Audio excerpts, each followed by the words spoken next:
Hey YouTube, John with Grunt Reviews, and today we are talking about the Archon Firearms Type B pistol. Guys, before we get into it, please click like, please click subscribe, hit that notification bell, drop a comment down below, helps us with the YouTube algorithms. Let's get into it.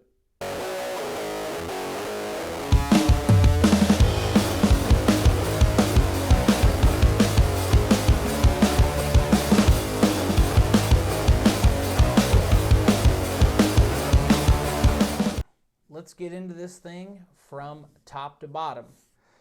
So we'll start at the very top. This particular model is outfitted with, by all the markings, Trijicon night sights.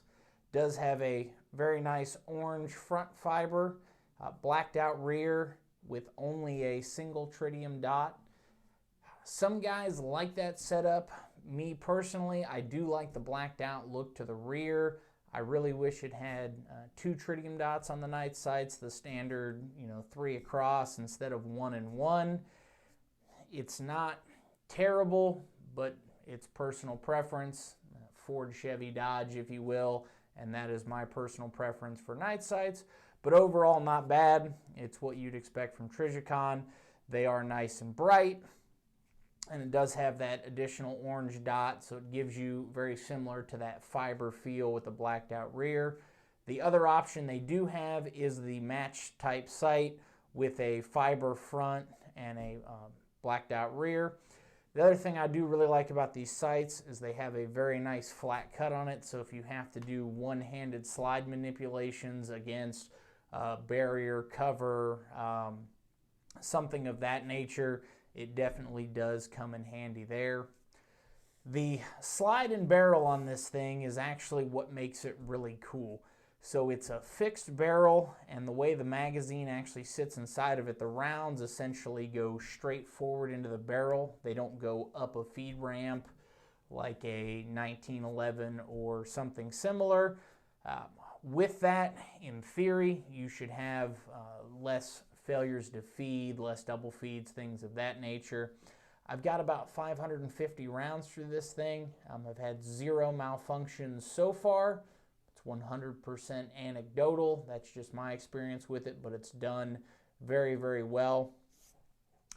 The slide does have front and rear serrations, and it also has this handy dandy little cut to it. What I like about that is if you are doing a press check, it makes it very easy to index your hand. So if you were doing this at night or something like that, it would be very easy to get a hold of it and know where you are on the slide and engage your press check. Very well thought out feature there. Moving down to the frame, it does have this one-way type feel, which is actually how the grip is set up as well too. Of course, this is the Talon Pro grip that I did put on this firearm. Talon Pro material is the official grip of Grunt Reviews. But it's a one-way, so it is supposed to grab your thumb one way or grab your forefinger and allow it to move the other. Pretty well thought out, and the factory grip without, of course, the add-on is pretty good. Still a little slick. I do prefer a little bit more aggressive grip, but overall not bad for out of the box. Takedown is pretty simple. You knock the pin all the way through. It actually holds that, runs all the way through the barrel, holds it in place since that is a fixed barrel type setup. Only has a slide release on one side, so it's not truly ambidextrous, but it does have a reversible magazine release. So you can do it left side or right side, and they do give you a nice little guard so you don't bump the magazine release itself. Good size, very generous, very easy to manipulate. Moving to the rear of the frame, it's got this notch right up here in the undercut, and what Archon says this is supposed to do is as you're holding the firearm, it's supposed to engage and cause your hand to squeeze during recoil, which is supposed to help make it shoot flatter. I don't know if I totally buy that, but overall, The grip is very, very comfortable. You get a nice high grip on this. Unlike the Glock, it has a very nice beaver tail from the factory, so you don't get any slide bite when you are indexed on it and ready to fire, which I very, very much appreciate. Not a big fan of the Glock 19 or 17. And very, very well thought out grip design. They do give you a generous trigger guard here, so if you are wearing gloves, very easy to manipulate that with gloves on. The trigger itself, this is kind of interesting for a striker-fired trigger. So instead of having the traditional dingle like you have on most other striker-fired pistols with that little safety in the middle, the trigger actually rocks, and that is your safety feature. So when you're shooting this, you take up your safety, just like you would take up your dingle. You pre-stage it to the wall, little bit of creep, and then a nice smooth break. The trigger system in this is a little bit different, and we won't take it all apart and show you, but it's all actually built into the frame, and it's essentially a mechanism that swings off to the side. So it's kind of a rotary motion. Your striker is already cocked as the slide moves into battery, and it's that last little bit, boom, releases it.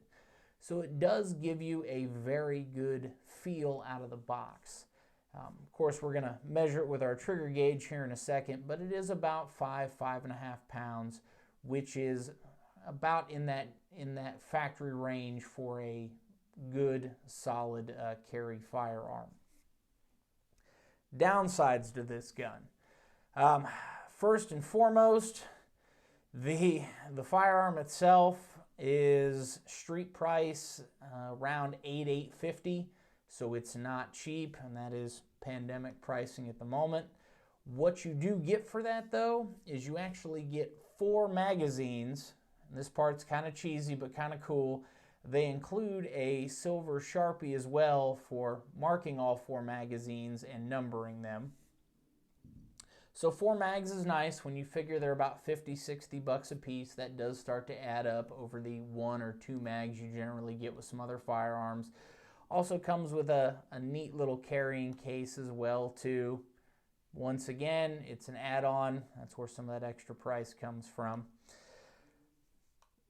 Downside, and my kind of biggest complaint with this and why this is not in my carry rotation, I'm going to go back to that mag release. So as we said, it is reversible, and the way you reverse it is you take your magazine, you insert it backwards, you take your pin, flip it over, remove your magazine, and now it is functional for a left-hand shooter.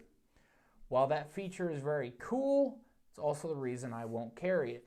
So what happens in high-stress situations? People tend to make really dumb mistakes. And this is normal citizens. This is folks with years of training. This is the military. Stuff starts going out the window as adrenaline starts flowing. So if you were to be carrying this, you need to reload, and you accidentally stuck the mag in backwards, you've now lost your mag release entirely. So even if you flip it around and get it in there, now you've lost that mag release and that ability to pull the magazine back out.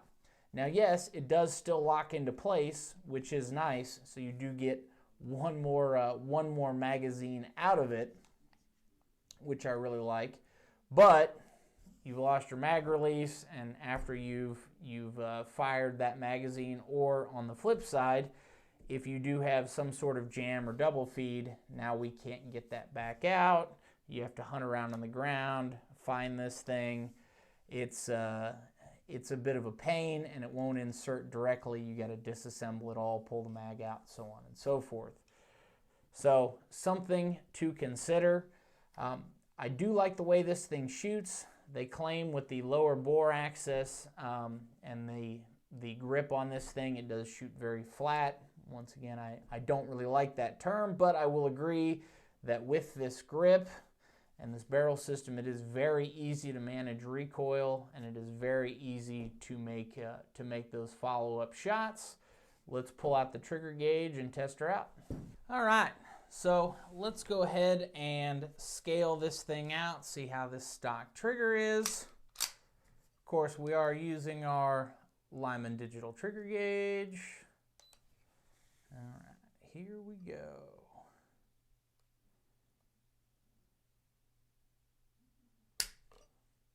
So 4 pounds, 13.2 ounces.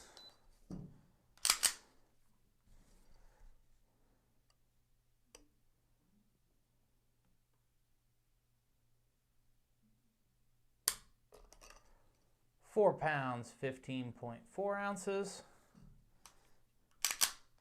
And get our average here. Probably helps to reset this. All right.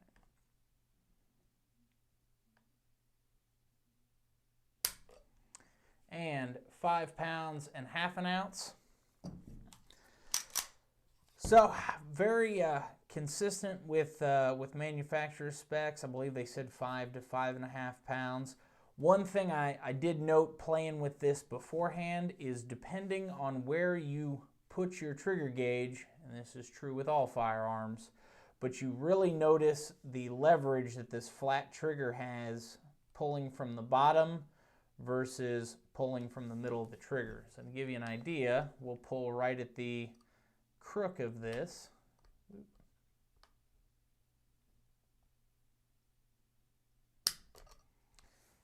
Takes our pull weight up to almost 7 pounds, 6 pounds, 10 ounces. So something to consider. Trigger feels the same way, trying to get it, if you're somebody that likes to get higher on the trigger, it does definitely feel heavier than getting it down nice and low. The actual trigger itself, with the rotary system they use, or kind of that swing to the side, if you will, for the striker. So you get your safety take-up, you get your initial take-up, you get a firm wall, little bit of creep, nice smooth break, and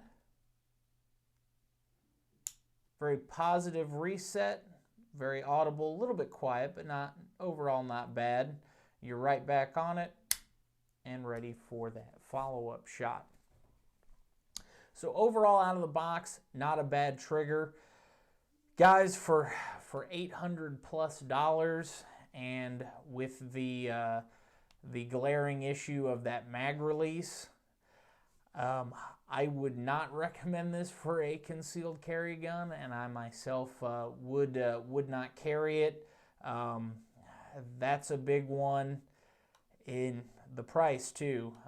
If you're looking at something to carry, you can basically buy 2 CZP-10Cs, 2 Glocks, or P-10C and a whole boatload of ammo to go with it, even in 2020 prices.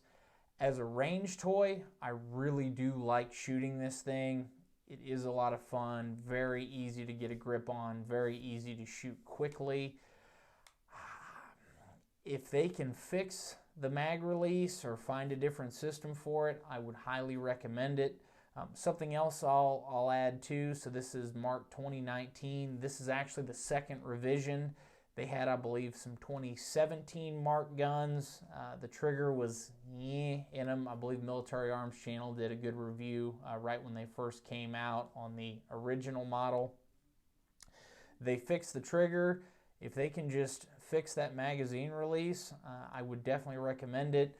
The 4 mags is nice, but the price you pay is definitely something to take into consideration. Just my opinion. I would love to hear yours. Give us some feedback down below in the comments. As always, guys, stay safe, train hard. Thank you for watching.